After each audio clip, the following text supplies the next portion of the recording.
Alors aujourd'hui, je vais réagir aux pires conseils ou pas que vous avez pu recevoir sur les réseaux sociaux et sur le monde du business en ligne en général. Parce que clairement, sur les réseaux sociaux, on voit de tout, des excellents conseils, mais des conseils qui sont pas vraiment top. Et j'avais envie de faire un petit peu le tri dans tout ça. Si jamais tu ne me connais pas et tu sais pas pourquoi je fais cette vidéo, moi c'est Inès et je suis consultante en marketing digital. Donc après mes études en marketing et après avoir travaillé dans 3 grandes marques de cosmétiques, toujours en marketing et en communication, j'ai décidé il y a un peu plus d'1 an de me lancer à mon compte et j'accompagne maintenant les jeunes entrepreneurs et les jeunes marques à se développer grâce aux réseaux sociaux.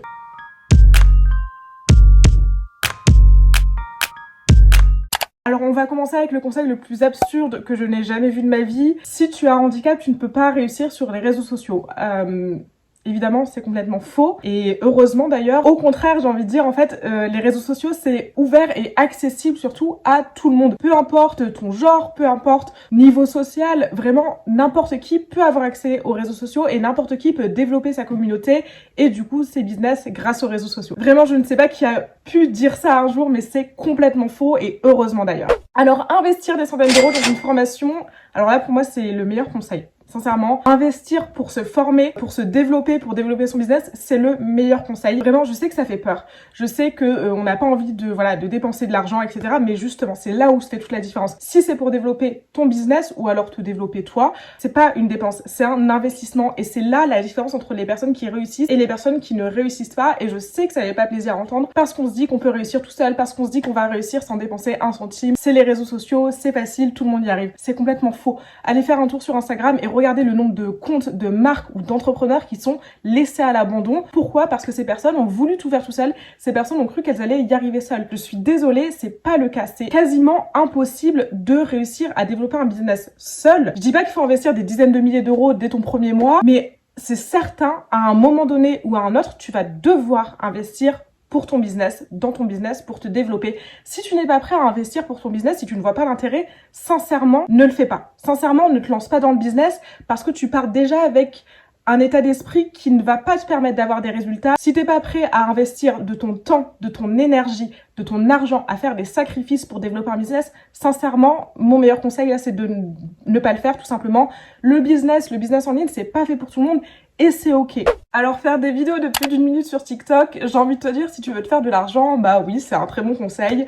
Pour autant, moi je vous conseille de faire un mélange en fait entre les deux. Une fois les vidéos de plus d'1 minute, il y a plusieurs avantages. Premièrement, tu vas être monétisé, donc tu vas gagner de l'argent. Deuxièmement, ça permet en fait à l'audience de connaître ta personnalité, de voir comment tu t'exprimes, d'apprendre à te connaître tout simplement et du coup de s'attacher à toi et de s'attacher à ton contenu. Pour autant, les vidéos courtes, ça reste quand même ultra intéressant. Évidemment, les gens ils les regardent plus facilement, c'est plus facile à consommer, donc moi je conseille de faire un mélange entre les deux tout simplement. Alors ça, c'est le pire conseil qui puisse exister, de copier-coller du contenu qui existe déjà et qui a bien performé. Je sais et je comprends que ce soit tentant parce qu'on se dit bah si ça a marché pour telle personne, ça va marcher pour moi, j'ai qu'à reprendre exactement la même chose. Je précise que là je parle bien de copier-coller, je parle pas de s'inspirer du contenu d'une personne. Le copier-coller, dans un premier temps, c'est pas très éthique, c'est pas très moral de le faire tout simplement. À savoir, si vous prenez du copier-coller pur et dur, c'est-à-dire que vous reprenez la vidéo de quelqu'un d'autre, la plateforme va le détecter, la plateforme va comprendre que vous avez pris le contenu de quelqu'un d'autre et vous n'allez pas être mis en avant. Instagram l'a officiellement déclaré, tout contenu qui existe déjà ne sera pas mis en avant. Et ensuite, surtout, ça va pas vous permettre de vous démarquer en fait. Au lieu de chercher à copier les autres, il faut chercher au contraire à trouver une idée originale,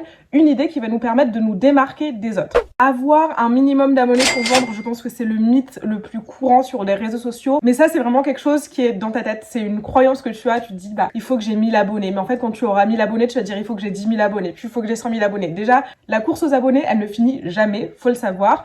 Et ensuite, c'est complètement faux. Personnellement, j'ai commencé à monétiser et à vendre. J'avais 3 clients déjà avec, je crois que j'avais 350 abonnés sur Instagram à l'époque. Donc vraiment, il n'y a pas de limite d'abonnés. Il n'y a pas un nombre que tu dois atteindre. Et d'un coup, hop, comme par miracle, ça va se débloquer, tu vas faire des ventes. Si tu n'arrives pas à vendre avec 100 abonnés, pourquoi est-ce que tu réussirais à vendre avec 10 000 abonnés? Prospect à froid pour réussir à avoir les 10K. Alors là, on a deux choses qui m'énervent. La première, c'est la prospection à froid. Alors, je précise, comme je précise à chaque fois, je n'ai rien contre la prospection. Si ça marche pour certaines personnes, tant mieux. Encore une fois, c'est chacun son business, chacun ses règles. Personnellement, je préfère utiliser le marketing d'attraction, c'est-à-dire que j'attire à moi, au travers de mon contenu, mes clients. Du coup, je n'ai pas à prospecter parce que j'aime pas ça. J'aime pas prospecter, pour être honnête. Il y a des gens, c'est tout l'inverse. Ils adorent prospecter et ils aiment pas créer du contenu. Donc voilà, encore une fois, chacun fait ce qu'il veut. Pour autant, la prospection à froid, on en a marre. Alors, vraiment, on en a marre. C'est comme les personnes qui viennent toquer à ta porte pour te vendre quelque chose. En général, tu réponds pas. Et ben, c'est pareil sur Instagram. Tu vas te fatiguer énormément, sauf si tu automatises tout ça. Tu vas te fatiguer tous les jours à aller envoyer des messages à des gens qui ne te connaissent pas du tout. Moi, j'ai vraiment toutes les semaines, j'ai des messages de prospection qui sont extrêmement mal faits. C'est-à-dire que les personnes m'envoient un message. Alors, ça dépend où c'est très cash ou alors c'est de la fausse bienveillance. Et ça, franchement, pour moi, il y a rien de pire. Les messages du style « Coucou, j'adore ton contenu » alors que la personne n'a pas regardé mon compte du tout. Tu veux que je t'aide à faire tant par mois. Mais déjà, tu ne me connais pas dans un premier temps.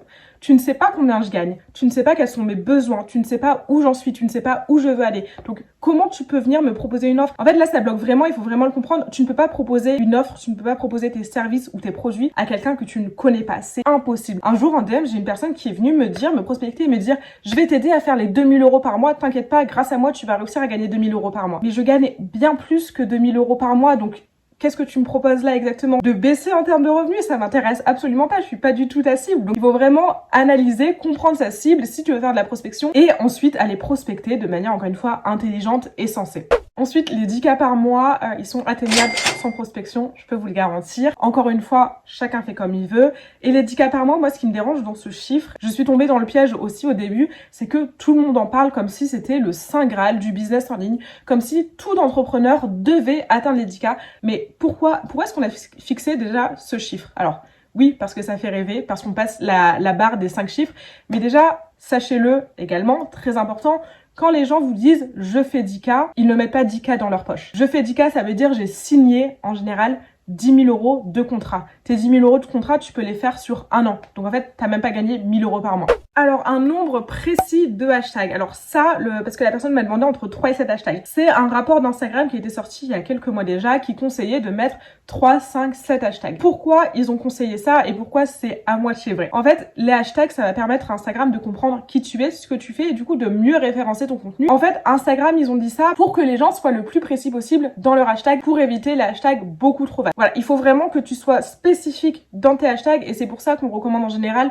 de ne pas trop en utiliser, tout simplement parce que plus tu en utilises, plus tu as de la chance de t'éparpiller dans tous les sens. Alors celui-ci, je le vois beaucoup et je peux comprendre parce que ça peut donner une image un petit peu plus professionnelle, ça peut faire genre on a une équipe. Pour autant, je le recommanderais pas forcément parce que tu peux être seul et avoir un business qui tourne.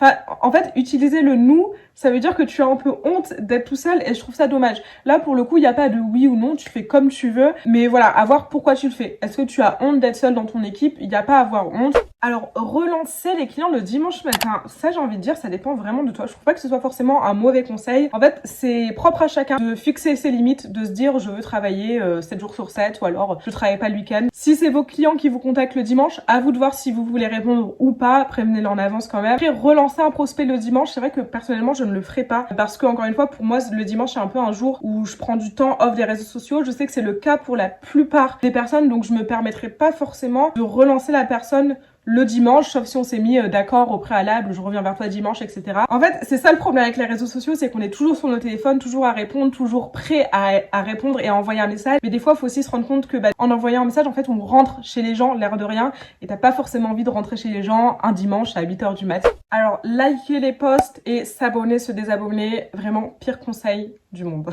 Vraiment, c'est ne le faites pas. Ne le faites pas. De 1, Instagram va penser que vous êtes un robot, il va vous pénaliser. Et de 2, c'est ultra relou, soyons honnêtes. Moi, quand j'ouvre Instagram et que je vois 50 likes de la même personne, pas du tout envie d'aller m'abonner à son compte. Vraiment. Au contraire, je me dis, mais cette personne, qu'est-ce qu'elle fait? Et on va finir par le dernier conseil, pareil qu'on voit pas mal, c'est ne vous mettez pas sur TikTok, c'est un compte pour les enfants, pour les trends, c'est pas du tout professionnel. Complètement faux. Alors évidemment, ça dépend ce que vous faites, mais pour la plupart des produits, la plupart des services, au contraire, mettez-vous sur TikTok si vous pouvez, si vous avez le budget pour embaucher quelqu'un pour le faire ou le temps pour le faire vous-même. Vraiment, c'est une petite mine d'or. Moi, j'ai mis beaucoup trop de temps avant de me lancer sur TikTok. Je me suis lancée sur TikTok la première semaine de août 2022. 2-3 semaines après, j'avais déjà trouvé 3-4 clients grâce à TikTok. TikTok, c'est plus du tout un réseau où tu fais des danses, où tu fais des trends. Au contraire, ça devient de plus en plus un réseau professionnel. Et voilà, c'est à peu près tout pour cette vidéo. J'espère que ça vous a plu, que j'ai pu vous éclairer sur certains points. N'hésitez pas si vous avez plus de questions, évidemment, à les mettre en commentaire. Je me ferai un plaisir à y répondre. Et je vous dis à mercredi prochain pour une prochaine vidéo.